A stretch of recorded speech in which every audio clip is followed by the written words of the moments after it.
Hey Shuhar, welcome back to the Witchy Reader. So I've been wanting to start reading more snippets of some of my books. I think I've read a book from one of my Jasmine Press books, which I plan to read more snippets from some of those.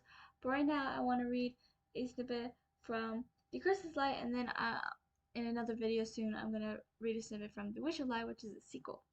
I'm working on a sequel duology following one of the side characters, Andrea, which the snippet that I plan to share in the from the sequel in the next video, um, is going to heavily focus on her, so you'll get a little insight on her character and who she is, because she's not really in the book one very much, but she becomes a bigger character in book two. And I already started book one for the sequel duology, and I'm so excited for her story and getting more into her character and her journey after everything that happens in uh, the end of the Witchlight.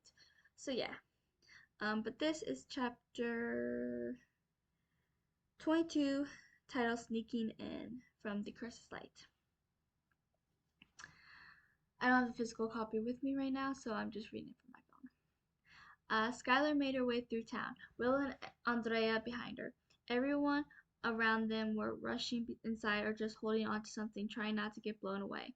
But Skylar had a determination in her eyes no one had seen before. One way or another she was getting to the Henderson house. The trio finally stood outside of the Henderson house. They all looked at it. James, Sidney, and Althea weren't in sight. Andrea's heart pounded, terrified of what is happening to her girlfriend. Will kept her eyes on Skylar, terrified that her outburst of confidence and bravery will get her hurt.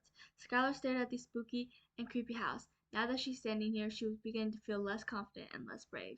But there was no way she was turning back now, not when she's come this close. Are we just going to walk in? Andrea asked. Hardly, Skylar replied. Skylar walked around the house toward the back, Will and Andrea following her. The black gate had surrounded the entire house. Skylar threw the duffel bag on the other side and carefully climbed over it, officially being in enemy territory. Will and Andrea followed suit. Andrea finally stopped looking at the scary-looking house and landed her eyes on her ex-girlfriend. I'm assuming it's not going to be easy getting in. Skylar kept her eyes on the house. There was a chimney with what appeared to be black smoke exiting toward the skies, but it wasn't smoke, it was magic. This was proof that he is causing this. She snapped out of her thoughts and looked at her ex. Probably not, but I'm guessing you have a plan, Andrea added. Skylar gave a slight nod. I do. We'll follow you, Will told her, wherever you go. Skylar turned to face him and smiled. She looked back at the house and braced herself. The already strong winds were even worse in this area, but they fought it off. Skylar stood face to face to the back door. She took a hair clip out from her pocket and began picking the lock. I don't want to know I don't want to know how you know how to do that, Andrea muttered. Skylar just kept moving the hair clip in the key lock until she heard the click. A smile slithered on her lips as she pushed it open. It was dark as they all peered inside, unable to see what's ahead. Skylar grabbed a flashlight out of the duffel bag and turned it on, shining it inside the darkness as they peered inside again, trying to see if anything is dangerous. But it all appeared to be normal. But there's only a small area of the house. Will picked up the duffel bag and threw it over his shoulder. Andrea's palms became sweaty as her heart raced so much. She could barely even hear the powerful winds at this point. What now? This isn't something she's used to. Breaking and entering, sneaking around, it terrified her. I need you to stay here, Skylar replied, facing her. If something goes wrong, I need you to be here to help us out. She moved her hair out of her face, only for the wind to blow it back into her face. Luckily, it was in a ponytail, so it's not as bad as if it was just down her back. To get Althea and Will to safety. And you? Will added. Skylar sighed, now looking at him, ignoring him. Promise me that if anything goes wrong, you will get them out and make sure they're safe. Skylar stared hard into her eyes. You're the only one I can trust in doing so. Don't promise that, Will insisted. His only concern was for Skylar. Andrea ignored him too, never taking her eyes off of her first love. She could see how serious she was. How desperate. She doesn't think she's going to get out of this, does she? Andrea could feel Will's burning gaze. He wanted Skylar to be safe and protected, which is understandable, but Skylar wasn't planning on getting out of this. Will was too emotional to see Skylar's true intentions, but Andrea can see it clearly. I promise, Andrea agreed. Will stared at the girls in disbelief. He felt frustrated by what they were saying. Skylar grabbed 3 walkie-talkies, handing one to Both, I can't speak today, sorry. One to both Will and Andrea. She put her into a belt loop the opposite side of her dagger. To keep in touch, Skylar informed. I'm not leaving you in this creepy house by yourself, Will told her. Skylar sighed. We have to split up, Will. No, Sky, Will insisted. That's just not going to happen. Don't start acting like Logan now, Skylar told him. I can do this. For the first time in my life, I believe I can do this. And that's all because of you. Will let out a breath of frustration. Fine. Just promise you'll be careful and worry about your own safety as much as ours. Skylar paused, finally meeting his eyes, which never left hers. I'll do my best. She walked inside the darkness. Will sighed, knowing that was the best he could get out of her. He looked at Andrea, who just shrugged before following Skylar inside. Skylar and Will walked down the dark hall with only the light from the flashlights. They both had one for when they split up. Will never took his eyes off Skylar, who walked ahead of him.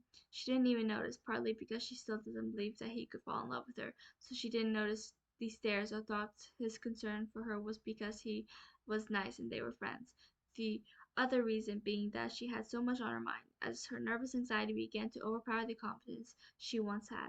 They finally got to the end of the hall, peering around the corner to see the main area, a living room slash lounge. They saw the metal front door bolted shut, drapes covering the windows next to the bolted door. The flights of stairs were right next to them. Everything about this house seemed straight out of a horror novel. Skylar finally turned to look at her best friend. Go upstairs. What about you? Will asked. I'll search down here, Skylar replied. Just be careful and quiet. Will reached his hand towards her slowly, but before his skin could touch hers, she turned off and be, began walking away.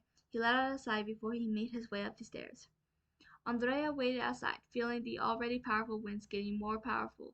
Checking her watch, she realized they've only been in there for 5 minutes, though she felt like they'd been in there much longer. She shifted her feet anxiously. She was always an anxious person.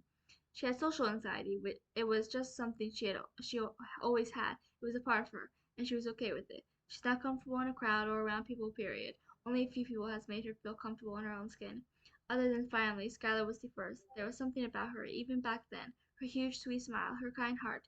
She was always nice to Andrea. Patient with her, helped her through anxiety attacks when others just stood and stared. There was a light inside her that stood her apart from the crowd, but it always made Andrea feel safe and calm around her. It was like her superpower.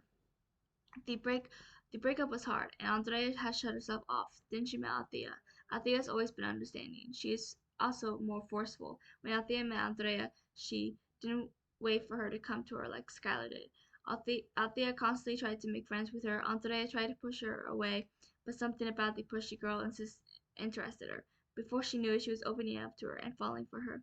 It took her a long time. She had made the first move on Skylar when they were 13, but it wasn't an easy thing, and how they ended, she wasn't ready to do that again.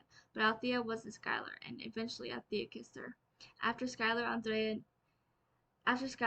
never thought she'd fall in love again, but then Althea crashed into her life, and she can't lose her. The mere thought terrified her, so she just stood there and waited to bring her girlfriend home. That's the end of the chapter.